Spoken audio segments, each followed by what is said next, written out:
The Samsung Galaxy Active Watch hits $150 or less, but it's 2020, and is it still worth it? Coming up on this week's Tech Unboxed.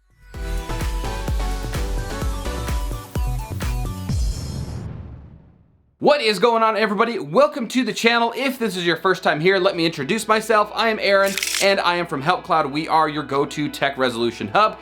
And on this channel, we focus things primarily from Tech Unbox to tech tips or anything virtually tech related. So if that is any interest to you, consider subscribing. Moving right along into the video, right now you can get the Samsung Galaxy Active 1 smartwatch for less than $150 at the time of this video. Now, this is a great opportunity for those that are wanting to get into the smartwatch world, but don't want to spend a ton of cash on one, just in case if they decide that it isn't going to be something that they're going to use.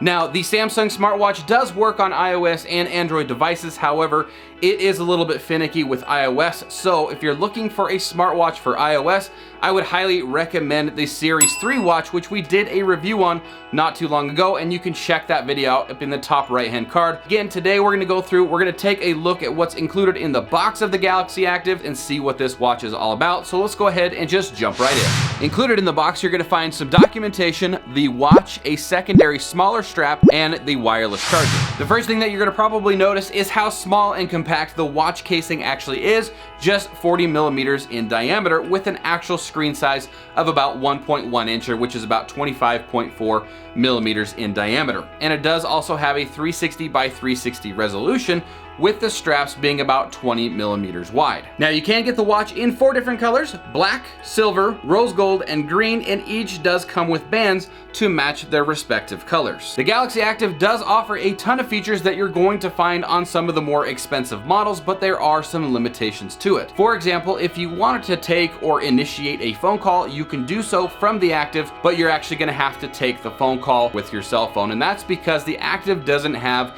a built-in speaker. You can go in and you can start, or you can reply to text messages, and you can do this by using the talk to text feature or actually manually typing on the screen itself, because the Active does have a built-in microphone.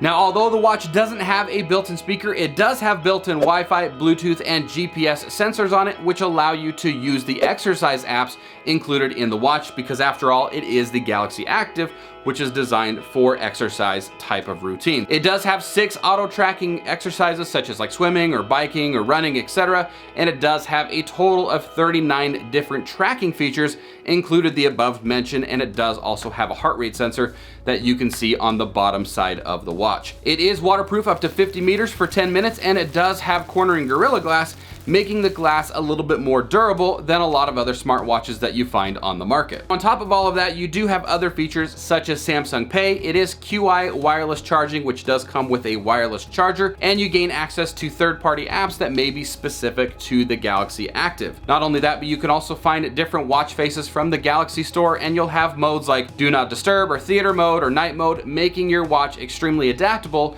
to your environment. Now, I know I've thrown a bunch of different information your guys' way, and I've talked about a ton of the features, so a lot of you guys are probably asking, well, what's the battery life on something like this compared to some of the other models? All in all, the battery life on the Active isn't great, but it gets me about 24 hours with all of the default settings turned on, so it's definitely enough to get you through the day with a little bit left over.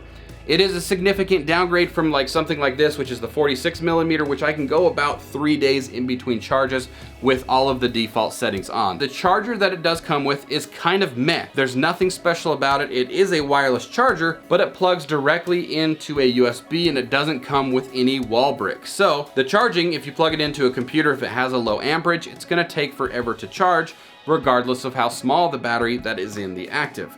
If you want something faster, plug this into like a 2.4 or 3 amp charger, which is what I did, and it significantly sped up the charge time on the Active watch. Now, of course, you can do that, or if you do have a faster QI wireless charger that's compatible, you can certainly do that as well. But either way, it's gonna get you a faster charge than just plugging this in a normal USB port. So it does have a dual-core 1.15 gigahertz Exynos processor in it. It does have just shy of a gig of RAM. It's got like 750 megabytes of RAM and about 4 gigs of onboard storage. So overall, it's pretty good. It's really responsive, flipping through like watch faces and things like that. I didn't really notice any type of lag, and the UI was extremely responsive and snappy. So here we are, and the question still remains, is this watch still worth it in 2020? My answer for you guys is yes. yes, it is a perfect starter smartwatch, especially if you're on the Android platform. It's got a ton of great features that you're gonna find on the more expensive models. It's got a decent battery life, it's comfortable to wear, it's lightweight, it's easy to look at, the screen's really good, and it's really snappy and just overall a really good experience when it came to a smartwatch. Now, I will say there have been some reports of the heart rate monitor not functioning as it should. I know Samsung has released some updates, but if you're looking at purchasing this watch